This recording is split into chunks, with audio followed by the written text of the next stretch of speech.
اصحاب الاخدود. اصحاب الاخدود جو تھے یہ یمن کے پاس کرسچنز تھے. اس زمانے کے ظاہر مسلم تھے, عیسیٰ علیہ السلام پر ایمان لائے تھے, حضرت عیسیٰ کو اللہ کا بیٹا نہیں مانتے تھے بلکہ اللہ کا پیغمبر مانتے تھے. نبی علیہ السلام کی پیدائش سے تقریباً 40 سال پہلے کا یہ واقعہ ہے. لیکن اہل عرب اس واقعے سے واقف تھے کہ ایسا واقعہ ہوا تھا کہ یمن میں ایک بادشاہ نے توحید کی دعوت قبول کرنے کی پاداش میں اہل ایمان کو بہت بڑے بڑے گڑھے کھود کر ان میں آگ جلا کے زندہ جلایا تھا. سر تکلیفوں سے تو گزرنا پڑتا ہے. جو پرسیکیوشن کرسچنز کی ہوئی ہے نا کئی سو سال تک, آپ سوچ نہیں سکتے کن تکلیف سے گزرنا پڑا ہے. اللہ پہ ایمان لانا کوئی آسان کام تو نہیں.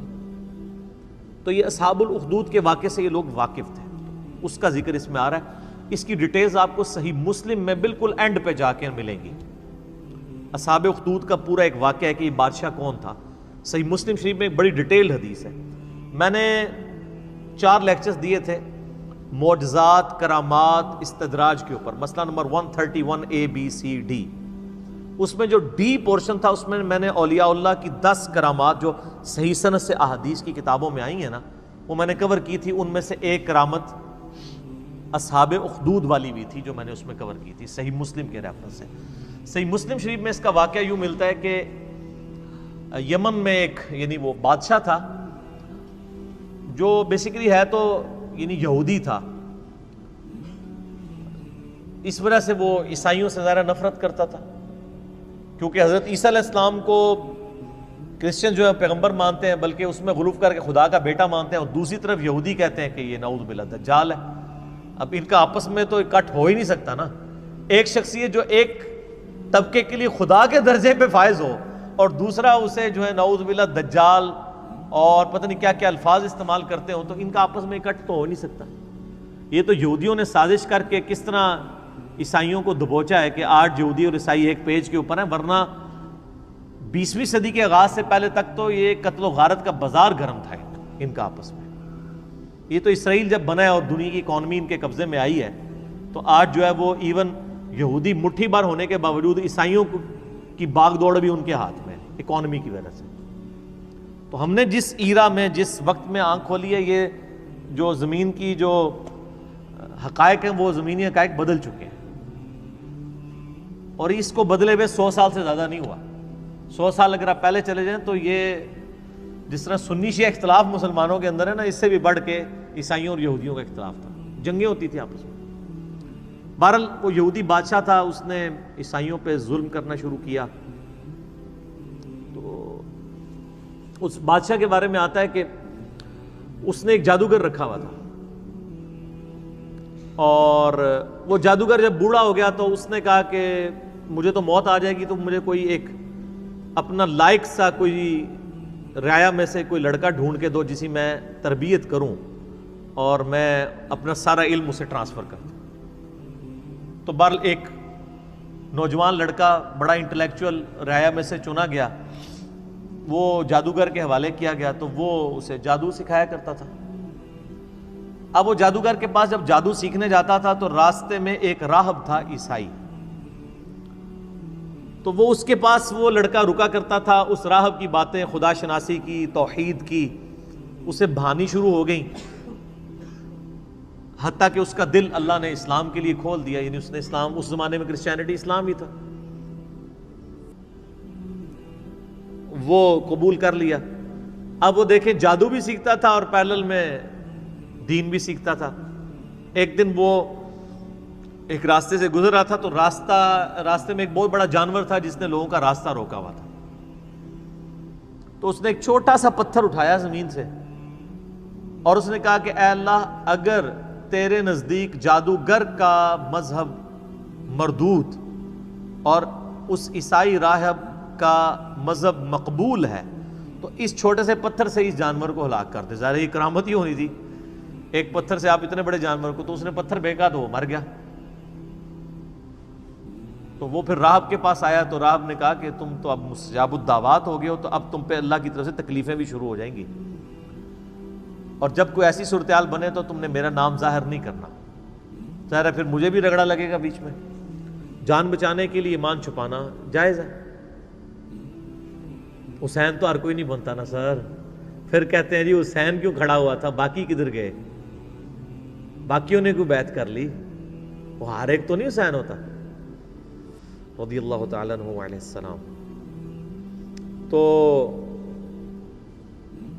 پھر وہی سلسلہ شروع ہو گیا۔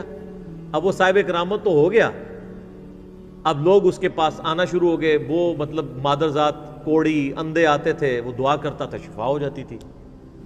کرتے کرتے جب بادشاہ تک بات پہنچی، اس نے کہا یہ کیا، یہ تو دوسرے مذہب میں چلا گیا الٹا اس کو سکھانے کے لیے۔ تو اس نے کہا جی اس کو تو ہم نہیں چھوڑیں گے، قتل کروائیں گے۔ اور وہ جب کوئی بندہ اس کے پاس علاج کروانے کے لیے آتا تھا تو وہ پہلے کہتا تھا اللہ کو ایک مانو، حضرت عیسیٰ کو اللہ کا پیغمبر مانو۔ تو ظاہر ہے یہاں بھی آپ کو پتہ ہے لوگ حنفی ہوتے ہیں، جب طلاق ہو جاتی ہے تو اہل حدیث اسٹامپ پیپر پہ لکھواتے ہیں میں اہل حدیث ہوتا ہوں، تو وہ کہتے ہیں ٹھیک ہے اب بیوی بھی واپس مل گئی آپ کو۔ حالانکہ وہ اہل حدیث اتنی دیر کے لیے ہوتے ہیں جتنی دیر کے لیے انہوں نے وہ بیوی باہر نکل کے اہل حدیثوں کو گالیاں نکال رہے ہوتے ہیں، لیکن اہل حدیثوں کو پھر بھی عقل نہیں آتی ہے۔ اب عقل نہ ہے تو انسان کیا کرے؟ حالانکہ یہ فتوی ہی غلط ہے، میں اہل حدیث کے ساتھ ایگری نہیں کرتا ہوں 3 طلاق کے مسئلے میں۔ امت کا اجماع ہے کہ ایک مجلس کی 3 طلاقیں 3 ہیں۔ بہرحال ایک مسئلہ لاتا ہے، میں آپ کو بتا رہا ہوں کہ آج بھی اس کی باقیات ہیں اسٹامپ پیپر لکھوانے والی۔ تو وہ بھی پہلے کہتا تھا اللہ کو مانو پھر میں تمہارا علاج کروں گا۔ تو اس طرح پھر اسلام پھیلنا شروع ہو گیا، بادشاہ کو فکر لگ گئی، تو اس نے کہا کہ بھئی اس کا علاج اب یہ ہے کہ اس کو قتل کروایا جائے۔ تو اس نے فوجی بھیجے گرفتار کر کے کہ اس کو پہاڑ سے نیچے پھینکا جائے۔ پہاڑ کی چوٹی پہ لے گئے، اس نے وہاں پہ دعا کی، وہ سارے فوجی نیچے گر پڑے، وہ بچ گئے۔ پھر اسے کشتی میں سوار کر کے سمندر کے اندر لے گئے، اس نے دعا کی، کشتی الٹ گئی، وہ بچ گیا، باقی سارے الٹ گئے۔ بادشاہ سر پکڑ کے بیٹھ گیا کہ اس کو اب کیسے قتل کیا جائے، کیونکہ مستجاب الدعوات تھا۔ تو اس نے بادشاہ کو خود مشورہ دیا کہ ایک طریقے سے تم مجھے قتل کر سکتے ہو، تم پڑھو بسم اللہ رب الغلام کہہ کے مجھ پہ تیر چلاؤ تو میں مارا جاؤں گا۔ اور یہ اس نے بہت زبردست چال چلی، اور اس نے کہا اس کے لیے تمہیں پبلک اکٹھی کرنی پڑے گی، اپنی ساری رعایا کو جمع کرو اور بسم اللہ رب الغلام پڑھ کے چلاؤ۔ تو اس کا مطلب کیا تھا کہ اللہ کو ماننا پڑے گا۔ تو یہ ایک ساری رعایا تک تبلیغ ہو جاتی کہ ہاں اللہ کے نام پہ اسے مارا گیا ہے، تو یعنی اس کا مذہب درست ہے۔ تو اس نے کہا میں نے جان تو جانی جانی ہے تو اللہ کے لیے جائے نا، اور میں مر جاؤں اور ایسا اختلافی نوٹ لکھوں کہ تبلیغ بھی ہو جائے۔ حضرت حسین ابن علی نے تو یہی کیا نا، 72 بندوں کے ساتھ وہ 3 براعظموں میں پھیلی ہوئی بنو امیہ کی بدماش حکومت کا سامنا تو نہیں کر سکتے تھے، لیکن انہوں نے اپنے خون سے اختلافی نوٹ لکھ دیا کہ میں مر جاؤں تو آنے والی نسلیں یاد رکھیں کہ سچائی کے لیے کھڑا ہونا چاہے آپ تھوڑے سے بھی ہوں، اس کی پرواہ نہیں کرنی۔ تو آج تک دیکھ لیں دنیا میں جہاں بھی سچائی کے لیے تھوڑے لوگ کھڑے ہوتے ہیں تو مثال حسین ابن علی کے لیے کی دیتے ہیں۔ مخالفین کو جو یاد رکھا گیا وہ بھی حسین کی وجہ سے یاد رکھا گیا، ورنہ ان کی کیا اوقات تھی۔ تو اس نے بھی یہی کہا کہ رائے اکٹھی کرو پبلکلی، بسم اللہ رب الغلام پڑھ کے چلاؤ تیر تو میں مارا جاؤں گا۔ بادشاہ نے یہی کیا۔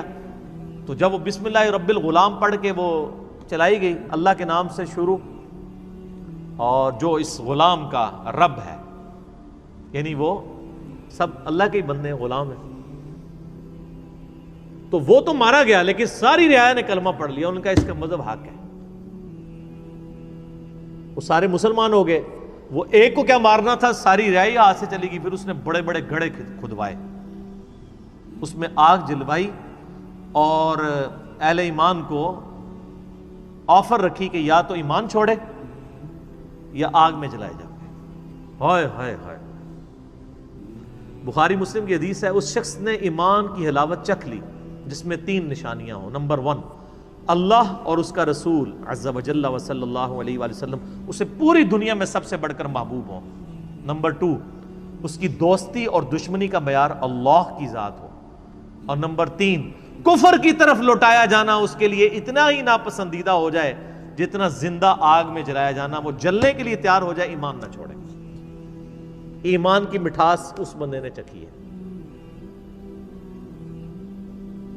لوگ ایمان نہیں چھوڑ رہے، زندہ آگ میں جلائے جا رہے ہیں۔ صحیح مسلم کے الفاظ ہیں کہ ایک عورت تھی، اس کا دودھ پیتا بچہ تھا، دودھ پیتا بچہ تو بولتا بھی نہیں ہے،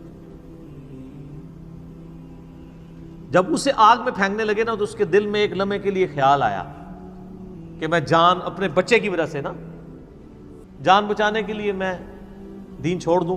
تو وہ دودھ پیتا بچہ بول اٹھا کہ ماں تو حق پہ ہے. اللہ اکبر کبیرہ. یعنی یہ کرامت تھی. تو پھر ان ماں بیٹا کو بھی جلا دیا. وہ تو خیر دنیا میں جلے نا تو سیدھے جا کے جنت میں لینڈ کیا. تو یہ پوری حدیث صحیح مسلم میں اصحاب الاخدود کے بارے میں ہے. آپ دیکھیں کہ اصحاب الاخدود کو نبی علیہ السلام کی پیدائش کے وقت شہید ہوئے 40 سال ہو چکے, پھر اس کے بعد بھی 40 سال, یعنی 100 سال بعد قرآن نازل ہو رہا ہے آلموسٹ, اور اللہ اپنے بندوں کو نہیں بھولا اور اس کے اندر ذکر کیا ان کا. اور اس میں اللہ تعالیٰ بتا رہا ہے پھر ہم ان سے بدلہ لیں گے جنہوں نے اہل ایمان کے ساتھ یہ کچھ کیا. دنیا میں ٹھیک ہے کھلی چھٹی ہے, لیکن آخرت میں پکڑے جائیں گے. وَالسَّمَاءِ ذَاتِ الْبُرُوجِ, قسم ہے آسمان کی جو برجوں والا ہے. وَالْيَوْمِ الْمَوْعُودِ, اور اس دن کی جو وعدے کا دن ہے یعنی قیامت کا دن. وَشَاهِدٍ وَمَشْهُودٍ, اور حاضر ہونے والے دن کی اور اس کی جس کے پاس حاضر ہوں گے, یعنی قیامت کے دن کی اور قیامت کے دن کا مالک یوم الدین, سب کی قسم. قُتِلَ أَصْحَابُ الْأُخْدُودِ, مارے گئے کھائی کھودنے والے. حالانکہ مارے کون گئے تھے؟ جو کھائی میں پھینکے گئے تھے. اللہ نے کہا وہ نہیں مرے, وہ تو زندہ ہیں. شہید تو مرتا نہیں ہے نا. وَلَا تَقُولُوا لِمَنْ يُقْتَلُ فِي سَبِيلِ اللَّهِ أَمْوَاتٌ, مت کہا کرو مردہ جو اللہ کی راہ میں مارے جائیں, وہ تو اللہ کے حضور زندہ ہے. اللہ فرما رہا ہے مارے گئے اصحاب الاخدود جنہوں نے وہ گڑھے کھودے تھے.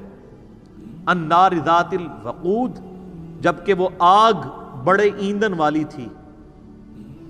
اذ ہم علیہا قعود, جب وہ اس کے کنارے پر بیٹھے ہوئے, یعنی یہ منظر دیکھ رہے تھے اہل ایمان کو آگ میں جلایا جا رہا ہے اور وہ انجوائے کر رہے ہیں.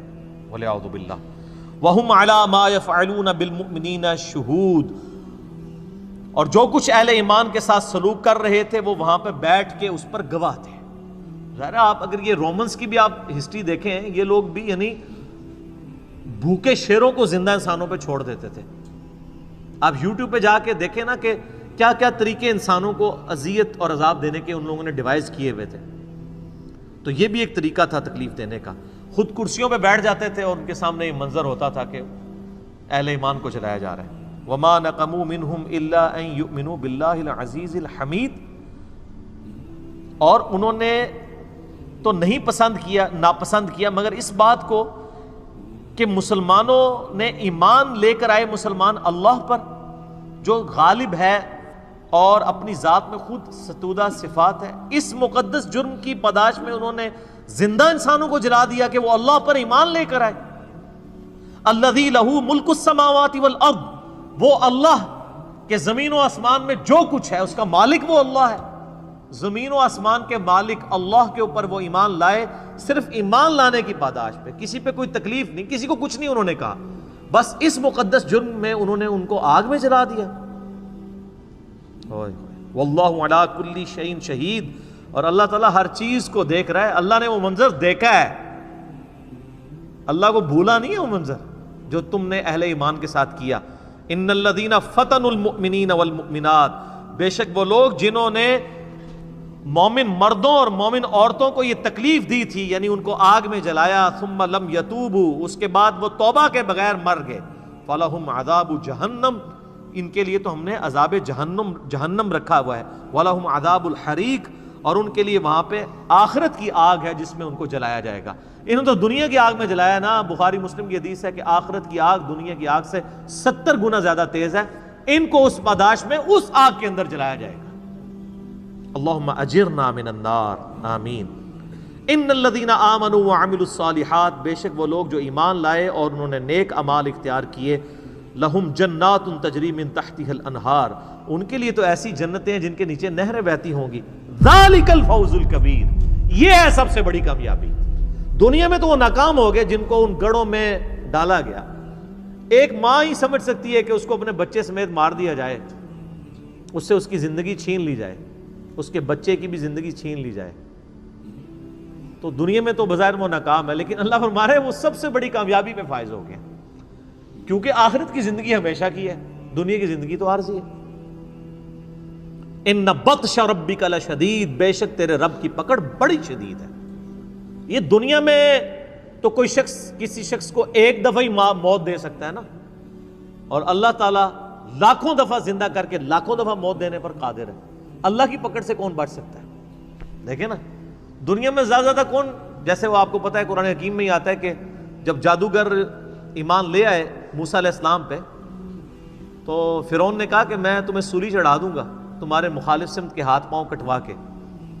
تو پتہ ہے ان جادوگروں نے کیا کہا تھا کہ تو جو کچھ بھی کرے گا دنیا کی زندگی میں کر سکتا ہے نا، ایک دفعہ ہی موت دے گا دے لے، پھر تو ہمیشہ کی کامیابیاں ہماری مقدر ہیں۔ لیکن اللہ سے انسان نہیں بھاگ سکتا۔ اللہ کے جو قابو آ گیا وہ ایک دفعہ موت تو نہیں، جب چاہے جتنی دفعہ موت کی تکلیف سے گزارے اور تکلیف دے۔ قرآن حکیم میں آتا ہے ہم جب ان کی کھالیں جل جائیں گی نئی کھالیں انہیں دیں گے تاکہ انہیں عذاب اور فیل ہو۔ اللہم اجرنا من النار، آمین۔